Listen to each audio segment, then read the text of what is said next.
है एवरीवन, आज का हमारा जो सेशन होने वाला है वो इंडियन ट्रस्ट एक्ट 1882 से संबंधित है, यानी कि भारतीय न्यास अधिनियम 1882 से रिलेटेड है। जैसा कि आप सबको पता होगा कि यदि आप जो है बिहार जुडिशरी का प्रिपरेशन कर रहे हो तो वहाँ जो है काफ़ी इम्पोर्टेंट रोल जो है इसका है। जो भी कुछ क्वेश्चन पूछे जाते हैं, लगभग 5 से 6 क्वेश्चन पूछे जाएंगे इससे, ठीक है। तो कहीं ना कहीं जो है माइनर एक्ट जो वहाँ पे है, लगभग 17 एक्ट हैं, यानी कि 17 लॉ के पेपर्स हैं, उसमें से क्वेश्चन पूछे जाएंगे। उसमें से ट्रस्ट एक्ट जो है एक अहम भूमिका निभाएगा, क्योंकि जो बाकी तो सब लोग करेंगे, लेकिन जो माइनर एक्ट है वही जो है नाव को पार करेगा, ठीक है। तो आज के इस वीडियो में जो हम देखेंगे कि बेसिक इंट्रोडक्शन पार्ट क्या है, कैसे कैसे क्या चीज़ें, जो इम्पोर्टेंट पॉइंट्स होगा उन चीज़ों को डिस्कस करेंगे। यदि आप हमारे चैनल में नए व्यूअर्स हो तो सब्सक्राइब ज़रूर कर लें, क्योंकि बहुत ज़्यादा जो है प्रॉफिट होने वाला है। और आप खुद जाइए प्लेलिस्ट में, वहाँ पे देखिए बहुत सारे ऑलरेडी वीडियोज़ जो है अपलोडेड हैं, ठीक है। आप वहाँ से उसका लाभ उठाएं। तो चलिए बिना किसी देरी के स्टार्ट करते हैं। तो सबसे पहली बात जो है हम देखें तो जो ट्रस्ट एक्ट है, ठीक है, वो कब का है ये भी आपको याद होना चाहिए, 1882 का। पहली पॉइंट याद रखना, भारतीय न्यास अधिनियम जो है 1882 का है। इसकी उत्पत्ति की बात करते हैं ट्रस्ट की, तो रोम में हुआ है। कि एक बार क्वेश्चन पूछा है कि इसकी उत्पत्ति कहाँ पे हुआ है, तो रोम से रिलेटेड एक और आपको याद होना चाहिए कि जूरिस्प्रूडेंस की उत्पत्ति भी कहाँ पे हुई है, रोम में, ठीक है। साथ साथ इससे संबंधित जो भी एडिशनल पॉइंट होंगे उसको भी हम डिस्कस करेंगे, ताकि आपके लिए बिहारी नहीं और भी ऐसे जो एग्ज़ाम से जहाँ पे जो है ये चीज़ें या एडिशनल पॉइंट हैं वो जो है काफ़ी हेल्पफुल हो, ठीक है। बात करें इक्विटी की, ठीक है, इक्विटी भी है, तो इक्विटी की भी उत्पत्ति रोम में हुई। तो यहाँ पे 3 क्वेश्चन आपको मिलते हैं, ट्रस्ट की और इक्विटी की, यानी कि साम्य की। न्यास और साम्य दोनों की उत्पत्ति कहाँ पे हुई, रोम में हुई है। वहीं जूरिस्प्रूडेंस की भी उत्पत्ति रोम में हुई है, ठीक है। अच्छा, एक और चीज़ ये एडिशनली आप लिख दिया गया है, कोर्ट इक्विटी कोड। मैं इक्विटी का अलग से वीडियो अपलोड करूँगा, तो लेकिन यहाँ पे मैंने मेंशन कर दिया है, इक्विटी कोड जो है कोर्ट ऑफ चांसरी को कहते हैं, ठीक है। जितने भी क्वेश्चन यहाँ आप लिखे हुए, मतलब पॉइंट लिखे हुए, बहुत इंपॉर्टेंट है। अगर आप प्रीवियस ईयर का जो क्वेश्चन पेपर सॉल्व करें हैं तो वहाँ से आपको मिल जाएंगे, ठीक है। तो इक्विटी कोर्ट जो है कोर्ट ऑफ चांसरी को कहते हैं। अगर हम देखें न्यास के बारे में, ठीक है, तो न्यास कहाँ कहाँ जो है सृजित, मतलब ये कह लो कि न्यास कहाँ कहाँ दिया हुआ है, ठीक है। न्यास जो वर्ड है, तो सबसे पहले जो आईपीसी का 405 से लेकर 409 तक वो न्यास से संबंधित है। यानी कि अगर कोई ब्रीच ऑफ कॉन्ट्रैक्ट करता है, ठीक है, तो इस धारा के अंतर्गत जो है ये दंडित किया जाएगा। सीपीसी का एक सेक्शन है 92 जो न्यास की बात करता है। कॉन्ट्रैक्ट एक्ट की सेक्शन 16, मुस्लिम लॉ में जो है वक्फ जो है वो न्यास के जैसे ही है। और एक चीज़ और बता दी, जो सेक्शन 26 यथा सामीप्य या निकटता का सिद्धांत है, वो भी जो है डॉक्ट्रिन ऑफ साइप्रस इसी से न्यास से रिलेटेड है। तो एग्ज़ाम में क्वेश्चन पूछे जाते हैं, मतलब ये सारे पूछे गए हैं कि आईपीसी किससे रिलेटेड, मतलब न्यास कौन सा सेक्शन है, फिर सीपीसी का कौन सा सेक्शन जो न्यास से रिलेटेड है। तो ये सारी चीज़ें आपसे पूछी गई हैं, प्रीवियस सारे मेंशन हुए हैं, ठीक है। अब हम बात कर लेते हैं ट्रस्ट का शाब्दिक अर्थ क्या होता है। जैसे बोलते हैं ना कि तुम्हारे ऊपर जो है मेरा बिल्कुल ट्रस्ट नहीं है, या मैं बहुत ट्रस्ट करता हूँ या करती हूँ तुम्हारे ऊपर, तो सीधे सबको पता है कि ट्रस्ट का मतलब होता है विश्वास करना, ठीक है। तो जैसे क्या होता है कि कोई भी चीज़ अगर आप ट्रस्ट करके कोई काम करते हैं तो फिर उसके हाव भाव को लेकर के देख करके उस विश्वास करते तभी तो करते हैं, ठीक है। तो अगर अगला बंदा क्या करता है, उस ट्रस्ट को ब्रीच करता है, तो वो क्या होगा, लाइबल होगा। आए दिन हम डे बाय डे ऐसे बहुत सारे जो है परिस्थितियों से गुजरते हैं कि बहुत सारे ट्रस्ट का ब्रीच होता है, लेकिन उसको हम इन्फोर्सेबल नहीं करा सकते हैं, ठीक है।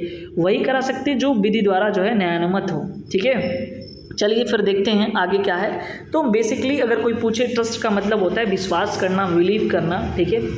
तो जो कोई भी व्यक्ति न्यास का सृजन करता है उसको न्यासकर्ता कहते हैं। जैसे मान लो इसमें क्या हुआ कि एक सपोज कर लो एक ए है, ठीक है, और एक बी है और एक सी है, 3 लोग हैं, ठीक है। ए जो है अपनी प्रॉपर्टी जो है क्या करता है, सी के सी क्या है, बेनिफिशियरी है। सी के फ़ायदे के लिए बी को ट्रस्टी नियुक्त करता है, ठीक है, ट्रस्टी नियुक्त करता है कि जब बी उस लायक हो जाएगा तो ये तुम संपत्ति जो है उसको दे देना, ठीक है।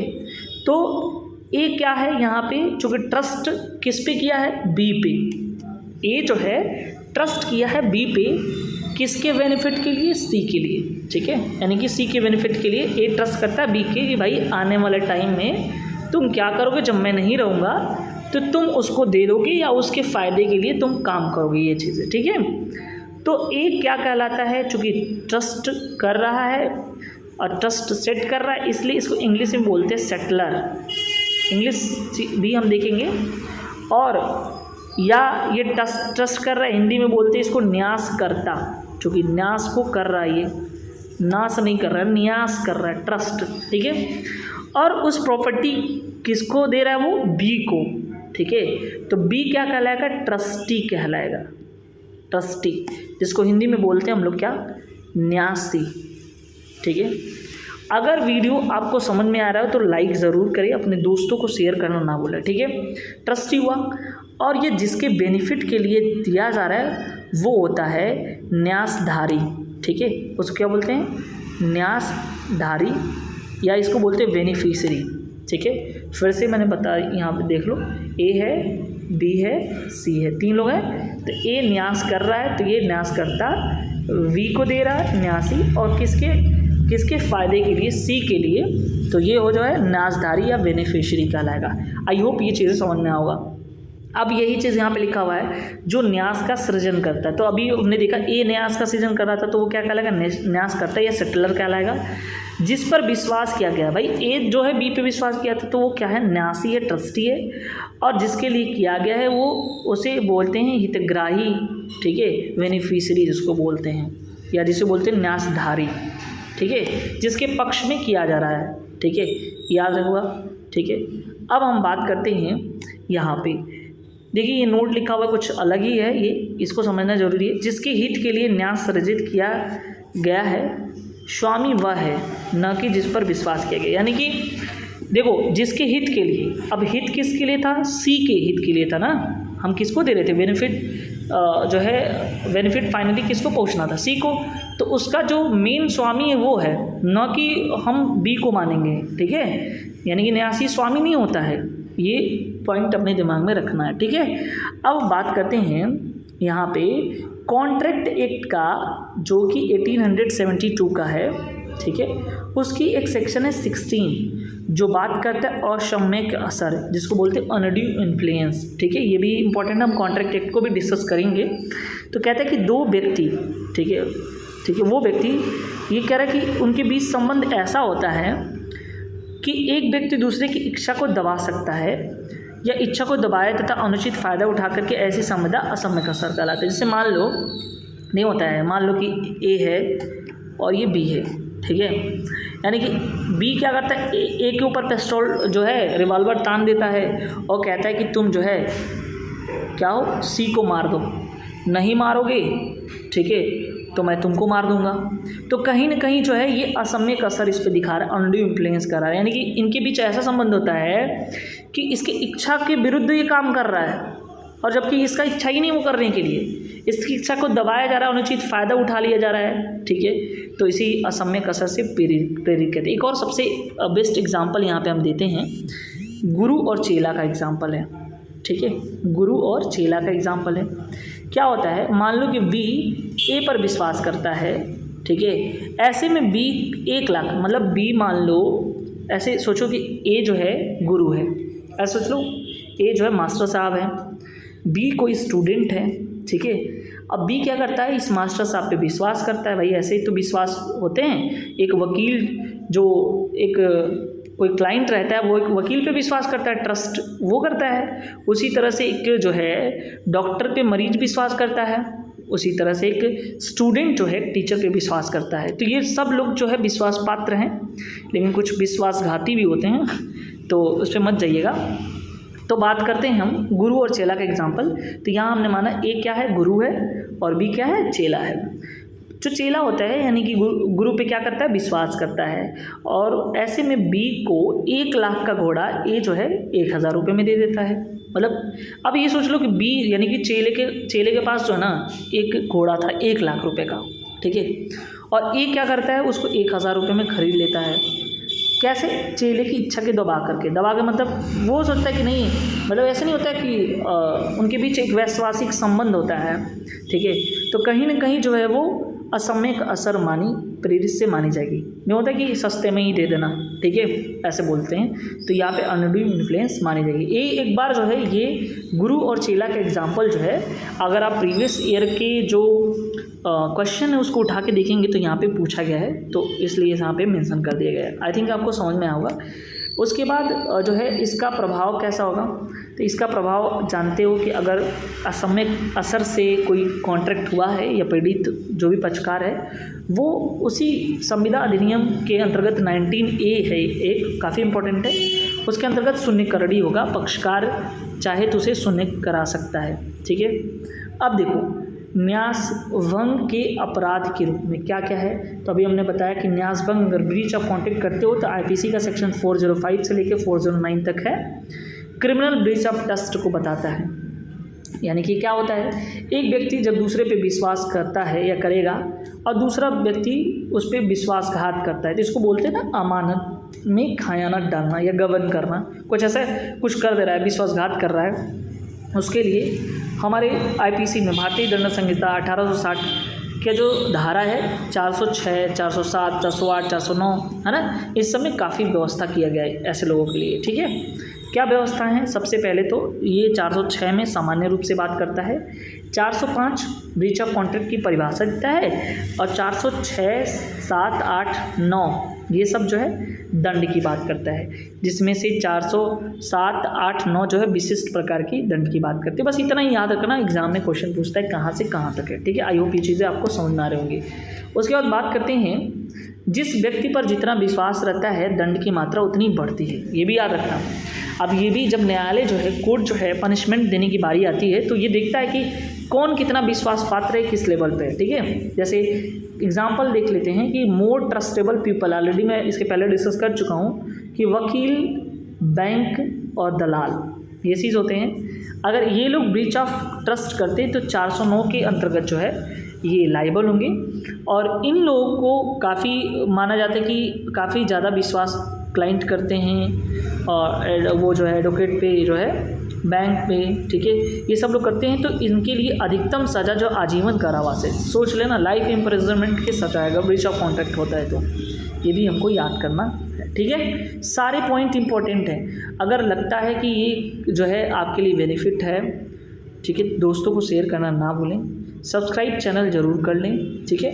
काफ़ी मेहनत लगता है चीज़ें कंटेंट लेके आने के लिए, ठीक है। तो न्यास भंग मुस्लिम विधि में वक्फ के रूप में है। ऑलरेडी मैंने बताया कि जो वक्फ जैसे मुस्लिम विधि में होता है वैसे ही न्यास भंग होता है, बस थोड़ा बहुत इससे न्यास से थोड़ा बहुत मिलता है, लेकिन मानते हैं यही होता है, ठीक है। और इससे थोड़ा देखिए मुस्लिम विधि में क्या होता है, थोड़ा सा इसको समझ लेते हैं वक्त में क्या होता है। तो पैगंबर मोहम्मद साहब के बारे में तो आप लोग, जब मैं मुस्लिम लॉ पढ़ाऊँगा तो वहाँ बताऊँ काफ़ी डिटेल में, तो ये कहा जाता है कि सबसे नबी माने जाते हैं, ठीक है, यानी दूत माने जाते हैं। दूत क्या कह लो कि धर्म के सर्वश्रेष्ठ माने जाते हैं, ठीक है। उनके एक परम शिष्य थे अबू बकर, ठीक है, परम शिष्य अबू बकर थे। उन्होंने ज़मीन का टुकड़ा पाया एक, ठीक है, यानी कि मोहम्मद साहब ने अबू बकर से कहा कि उसके असल को बांध दो, ठीक है, यानी कि जो ज़मीन का टुकड़ा है तुम बांध दो, उससे जो लाभ प्राप्त होता है समाज, अपने तथा अपने परिवार के कल्याण करो इसी वक्त पर। यानी कि कहने का मतलब सोचो, अबू बकर ने कहीं से ज़मीन का टुकड़ा पाया, ऐसे सोच लो, तो पैगंबर मोहम्मद साहब ने कहा जो तुम टुकड़ा ये पाए हो उससे समाज की भला करो, मतलब उसको ऐसे बांध दो कि उसका बांधने का मतलब ऐसे उसको कर दो कि उसका यूज़ किसी और पर्पज़ के लिए नहीं तुम कर सकते हो। जैसे हम लोग क्या करते हैं, हम लोग दान वगैरह देते हैं ना जी, गिफ्ट वगैरह देते हैं तो महंगा से महंगा हम लोग गिफ्ट देते हैं। यार मंदिरों में क्या कहते हैं, हम मंदिर बनवा दिए, कुछ लोगों ने ऐसे मन्नतें मांग लिया कि हम जो है 2 टाली ईंटा दे देंगे, ठीक है। तो ये जो 2 टाली ईंटा है, कुछ लोग ज़मीन दे देते हैं, तो ये ज़मीन अब तुमने जो है मिन्नतें माने उसके जो है दान कर दिया है, तो दोबारा इसको जो है तुम किसी अन्य पर्पज़ के लिए नहीं यूज़ कर सकते ना, ठीक है। ठीक ऐसे ही कुछ यहाँ पे भी है। तो ये कह रहा है कि उस ज़मीन के टुकड़े को ऐसे कर दो कि तुम समाज का भला हो, ठीक है, या तुम अपने परिवार के कल्याण के लिए हो। मतलब ऐसा नहीं कि तुम समाज का ही कर सकते, अपने परिवार के कल्याण के लिए भी उस ज़मीन को ऐसे कर सकते हो। इसे ही वक्फ कहा जाता है, ठीक है। आई थिंक ये चीज़ आपको समझ में आई, ठीक है। डॉक्ट्रिन जो होता है CPC में, डॉक्ट्रिन ऑफ साइप्रस 92 में दिया हुआ है, जो ट्रस्ट से रिलेटेड है, ठीक है। भारतीय, अब देखो इसको थोड़ा सा यहाँ पे कुछ हम अलग से उसको छांट करके कर लिए, फिर से रिकॉल कराते वही चीज़ें हैं। 1882 का ये है, रोम में उत्पत्ति हुई है। इंग्लैंड की कोर्ट ऑफ चांसरी ने इसका प्रयोग किया था, और कोर्ट ऑफ चांसरी को हम ऑलरेडी बताएं कि सामान्य न्यायालय कहते हैं। न्यास का मतलब होता है विश्वास करना। CPC की धारा 92 यानी कि 1792 सेक्शन 92, ठीक है, वो बात करता है किसके, डॉक्ट्रिन ऑफ साइप्रस, यानी कि उन व्यक्तियों का उल्लेख किया गया जो न्यास के मामलों में सिविल वाद ला सकते हैं, ठीक है। उसके बाद बात करते हैं भारतीय दंड संहिता 405 से लेकर 409 तक दिया हुआ है, ब्रीच ऑफ कॉन्ट्रैक्ट। मुस्लिम विधि जो है, मुस्लिम विधि किससे संबंधित है, तुम्हारा जो है इससे वक्फ पर रिलेटेड है, ठीक है। अब हम बात कर लेते हैं थोड़ा सा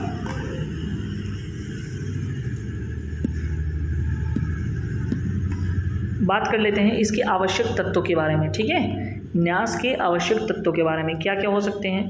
तो पहली बात तो जो न्यास का स्थापना करता है वो न्यासकर्ता होना चाहिए, सेटलर यानी संस्थापक होना चाहिए। दूसरा नंबर जिस पे विश्वास किया गया वो न्यासी यानी न्यासधारी होना चाहिए। तीसरा नंबर जिसके हित के लिए ट्रस्ट सृजन किया गया वैसे हितग्राही होना चाहिए। और चौथा जो न्यास की विषय वस्तु है चल और अचल दोनों संपत्ति होनी चाहिए। ये भी पॉइंट याद रखना है। न्यास अधिनियम 1882 का है, संविदा अधिनियम 1872 का है। और एक चीज़ पूछा जाता है किसका ये भाग है, तो ये जो 1882 का न्यास अधिनियम है वो संविदा अधिनियम का ही एक भाग है, ये भी याद रखना। उसके उद्देश्यों की पूर्ति के लिए इसको लेके आया गया है, ठीक है।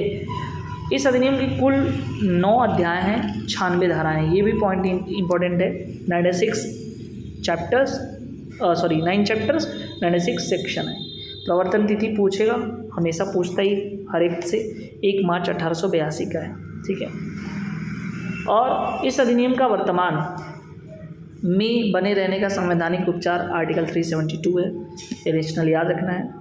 अब हम देख लेते हैं इसका जो है सेक्शन 1 संक्षिप्त नाम और विस्तार, ठीक है, क्या होता है। तो ये बोल रहा है कि सेक्शन 1 1 मार्च 1882 ऑलरेडी दिखा। स्थानीय विस्तार ये कह रहा है, ये काफ़ी इंपॉर्टेंट है, अंडमान निकोबार द्वीप समूह को के अलावा सभी जगहों पे ये लागू होते हैं। ये पूछा गया क्वेश्चन है कहाँ लागू नहीं होते हैं। और कह रहे किसके समान होता है, किस पे लागू नहीं होते, तो कह रहे हैं कि एक चीज़ ये भी पूछा गया, मुस्लिम विधि का जो वक्फ है उस पर लागू नहीं होता है। किसी अविभाजित परिवार में पारस्परिक संबंधों पर किसी प्रथागत व्यक्ति विधि पर ये विशेष लागू नहीं होता है। खैराती न्यास जो चैरिटेबल ट्रस्ट होते हैं उस पर लागू नहीं होता है, उसके वितरण पे, ठीक है। सेक्शन 3 जो है परिभाषा या निर्वचन खंड की बात करता है, जिसमें न्यास, न्यासकर्ता, न्यासी, हितग्राही, इन सभी चीज़ों की बात, न्यास संपत्ति वगैरह की बात कर रहा है। न्यास भंग क्या होता है, न्यासी द्वारा अपने कर्तव्यों का उल्लंघन करना न्यास भंग कहलाता है, ऑलरेडी पता है, ठीक है। सूचना दो तरह के होते हैं, सूचना भी परिभाषित किया गया है, वास्तविक और आणविक, एक्चुअल नोटिस और कंस्ट्रक्टिव। किसी तथ्य के बारे में किसी व्यक्ति को वास्तविक सूचना ये तब कहा जाता है जब उस व्यक्ति को मतलब वो तथ्य उस जानता है। आणविक तब कहा जाता है वास्तव में उस व्यक्ति को नहीं पता वो क्या चीज़ है, लेकिन यदि घोर उपेक्षा नहीं हुई है तो उसको नहीं पता होता, ठीक है। तो घोर उपेक्षा बरतता है और उचित जांच करता है, तथ्य का पता चल जाता है, तो कहा जाता है कि ये चीज़ें होती हैं, ठीक है। तो याद रखना, कहा जाता है कि सूचना जो है प्रमुख को सूचना दी गई है या मानी जाएगी। आई होप ये चीज़ें आपको क्लियर होगा। मैंने इसमें जो है सेक्शन जो है ये पहला जो परिभाषा खंड वगैरह है ना, यानी कि सेक्शन 2, 3 तक हमने डिस्कस किया। तो नेक्स्ट वीडियो में नेक्स्ट चैप्टर से जो है हम हर एक चैप्टर में डिवाइड है, तो हम नेक्स्ट चैप्टर की बात कर लेते हैं।